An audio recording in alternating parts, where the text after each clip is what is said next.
Oh, shoot. Yeah. Let's do it. All right. Happy Friday. All right. I always got to start with music. Like we got to get excited. The mortgage, right? Exactly. The mortgage business is happening. Everybody's doing good. Some are doing better than others. So today I have a dear friend of mine, Mitch Friedman from CMG Home Loans is on the call. Mitch, introduce yourself, and then we're going to talk about, I don't know who came up with it, but I like it. It's called OBBBA. Mm-hmm. Yes. Should I go buy that domain name, like OBBBA.com or something? Like, could, but maybe just for the next 4 years. Okay. Because certain things will only be good for 4 years. But there you go. Great to be here. Thanks for meeting today and talking about these changes that took place. But Mitch Friedman with CMG Home Loans. Been a mortgage banker for the last 37 years, 6 of them in Los Angeles, California, 31 in the Denver, Boulder metro area, Colorado areas, and still love what I do because every day is a different day in our industry, as you know, Scotty. And here we go again. Here we go. Yes. The beauty of what we do is we need to stay on top of it and make sure people know about it and the impact to them when it comes to real estate and mortgage banking, which is really what so you started the business when you were. So you started when you were 7. You've been in 37 years. So you started when you're 7. That's cool. Exactly. Like that. Mm-hmm. All right. We'll go with that. All right. So we're talking about OBBBA. What, Mitch? You brought this to my attention. I had no clue. I'm a little disconnected from all the rules, regulations, and stuff. I just sell. So like, and you just sell, but you have a company that provides you this information, and you guys have already presented this to a group of real estate agents. Several to share with them. Several of them. So what is OBBBA? So OBBBA became the acronym for the recent bill called the One Big Beautiful Act bill. Okay. And what it basically is it took into consideration a lot of different things that everybody was, of course, either up in arms on or very agreeable on. But ultimately what we picked out from it was the things that impacted the real estate and mortgage industry from our client standpoint. And that's where we're focusing on that because that's what has a day-to-day impact on people's ability to buy, sell, or invest in real estate, which is all the things we'll talk about. Gotcha. So there's a couple. This is a positive thing, right? I don't want people to think this is negative. This is a huge positive thing for. That's correct. This is very positive. It's just good to know what it is and how to share it with people that you're doing business with or for yourself. Awesome. And it's just like finally some excitement. I know a lot of people bring negativity. I like to bring excitement. So that's why we're here. And there's some positive changes. We're going to talk about 6 positive changes. 6 different items. Yep. PMI. What's up with PMI on this? Well, so PMI, which is private mortgage insurance, a long time ago, pre-Trump era, it was, and pre-Biden era, in the Obama era, they allowed the mortgage insurance to be tax deductible, just like mortgage interest was. And then that was temporary, so they eliminated it. For the last 8 years. And now it's back and it's now a permanent tax deduction. So going forward, and all these things we're talking about today are going to be kicking in the filings for 2026. So when they'll be impacted. But now we got this permanent mortgage insurance deduction where if you're in the 20 or 25% tax bracket, you can write off 20 or 25% of the cost of that mortgage insurance at the end of the year. Which, if you factor that into a monthly calculation, could definitely help save on the affordability of a new mortgage. So it's very exciting. We are so thrilled about this. I got to tell you, it is probably out of all 6 of these, it's one of the biggest ones. I was going to say, I didn't know it wasn't deductible. So thank you for bringing that to my attention. I mean, like people are going to think, okay, dude, what do you do, Scott? Like, are you really in the business or what? So, but I mean, everybody's bought a home in the last 5 years, probably, and so it happens. I didn't have MI. So if you don't have MI, you don't even know about this. That's correct. So, but but this helps FHA, VA, all the above that. If you're not putting down 20%, you now get to tax deduct. And is it for the 2025 year or 2026? So you're 2026 going forward. Okay. Yes, we thought it would be retroactive, but it wasn't, and it isn't. Okay. Got it. Yeah. Permanent. What's the permanent cap on mortgage interest deduction?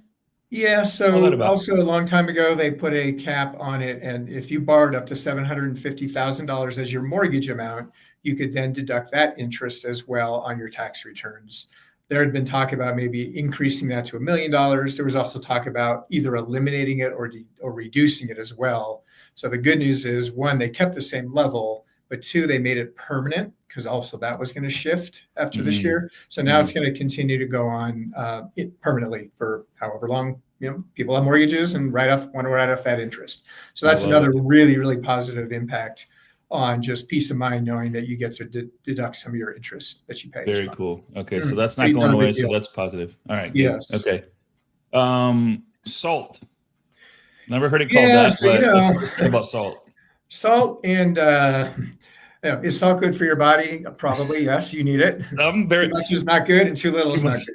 That's right. This particular salt, which is called the state and local tax, which is what the acronym is, was reduced down to $10,000 of what you could deduct. And what they did is they increased it from $10,000 to $40,000. It's good from 2025 through 2029. So it does have a limiting time factor on it. It's not permanent. It'll probably be revisited as we get closer to that time cutoff. It's, again, another larger deduction you get to take, so you can get a larger refund after you file your income taxes. So another really huge benefit. It will phase out based on different income levels. So if you make $500,000 or $500,000 and above that, the amount you can deduct gets lower and lower.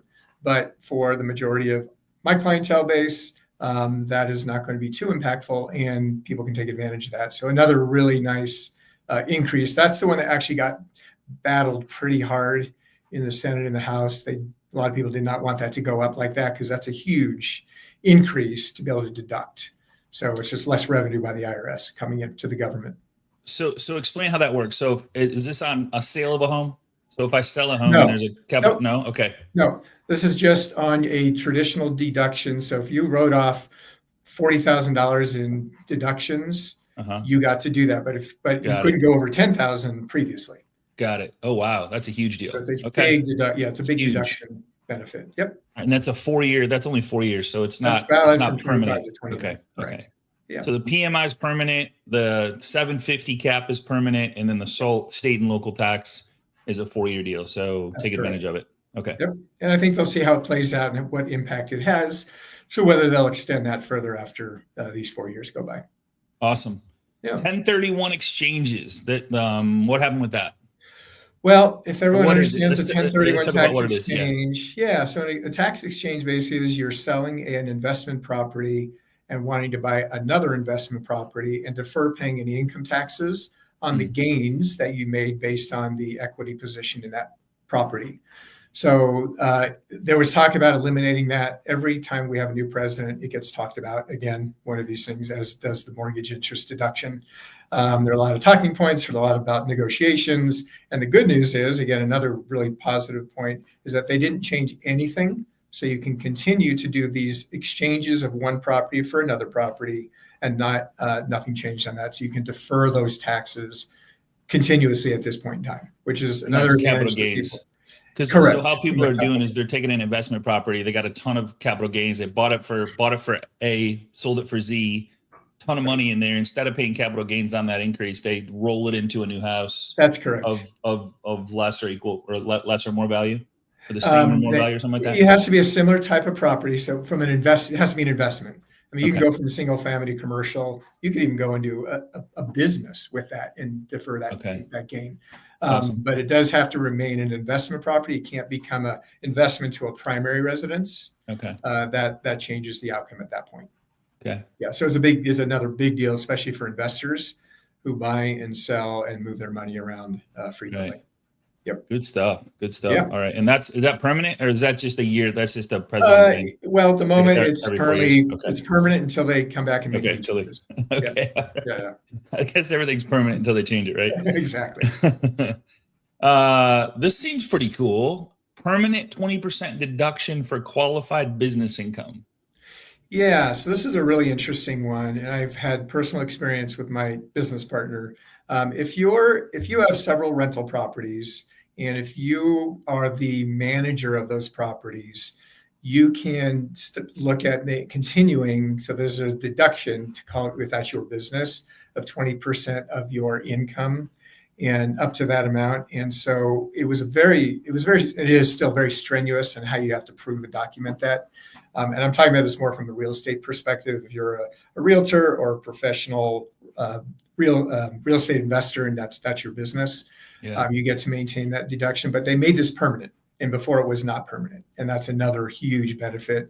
So we didn't have to continue to guess every year, am I going to get that deduction? Because 20% deduction is a lot of money, depending on what your cash flow is and your income level is from managing that particular kind of a business. So that's a huge deal, and a very big push on that one. Right. 20% is a big deal. Yeah, that's huge. It is a big deal. You've got very nice. $1 million in property, and you got nice income flow, cash flow. 20% of that money is pretty big. That could be a huge number. It is a big number, even with one. Sure. Yeah. I'm feeling a lot of incentive, like what's the word? Incentivization.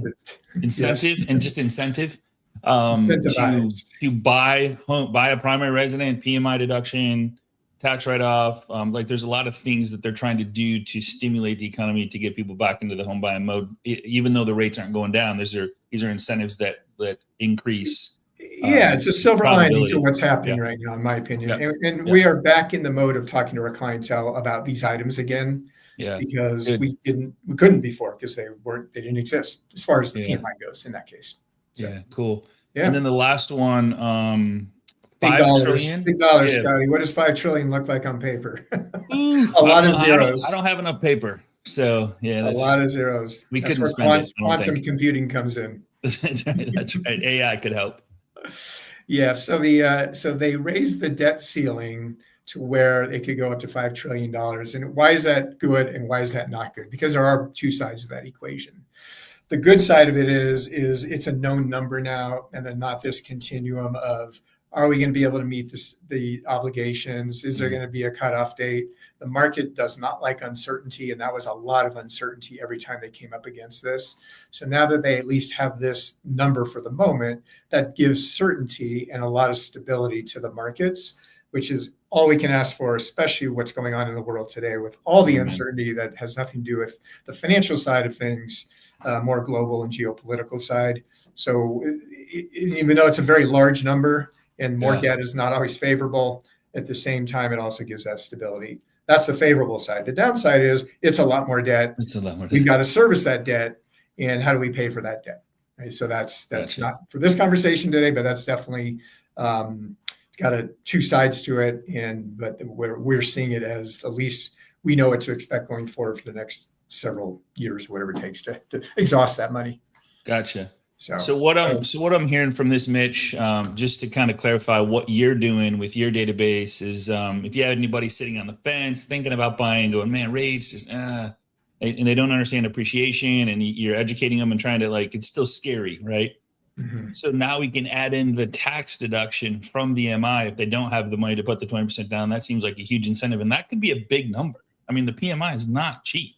Correct. Yeah, depending on all the different factors. Yes, it's big. Yeah. It's a big number, and it's just now a more favorable outcome for buying a home that we didn't have before. And we're going to look for every edge we can to help make it make sense from a financial standpoint. Absolutely. That's why we get hired. That's why we retain our clients for a very long time, because we continue to educate them. And when they're ready to do another transaction or their first purchase, we then definitely talk about these features so that they're aware of what they're getting into. And most people don't know about this. Right. We think they do because it's all over the news, but everyone kind of lives their lives and does what they do until they decide to buy a home. And like, I had no idea that you could do all of these things in addition to what it takes to buy a home. Is also a new experience. So we do a lot of coaching and a lot of educating along the way, which is really our forte for sure. Which is why you guys do so good. And I think people don't hear it until they're ready to be in that position. That's the reticular activator. They may hear it, but like, how many people actually hear it and are ready to buy or sell or invest? You know what I mean? And that's where all these things come in and can be a huge incentive for people to have a conversation, get back into the market, maybe sell an investment property because they want to move and like get out of it altogether, or they want to invest it and put it in their profits into something bigger. So there's a lot of incentives here that people can really tap into. Correct. So thank you for and that's why we do things like we're doing today. That way it's out there. People can come back and review it and say, hey, I saw that information. Can you give me more information? How does that affect me individually? I love it. I love it. And that's it. Awesome. That's why we're here. All right, Mitch with excellent. CMG Home Loans. Thank you so much for bringing this to our attention and sharing this with the world. And guys, take advantage of this. Call your database. Take this information. Learn it. Educate people. Let them know what's happening and how they can benefit from this stuff. And let's get people back into homeownership. Let's make them comfortable with it. Let's make them comfortable with selling a home and buying a new home because of all these little things that are happening. So, thank you so much, Mitch. Yeah, thank you. Appreciate it, Scotty.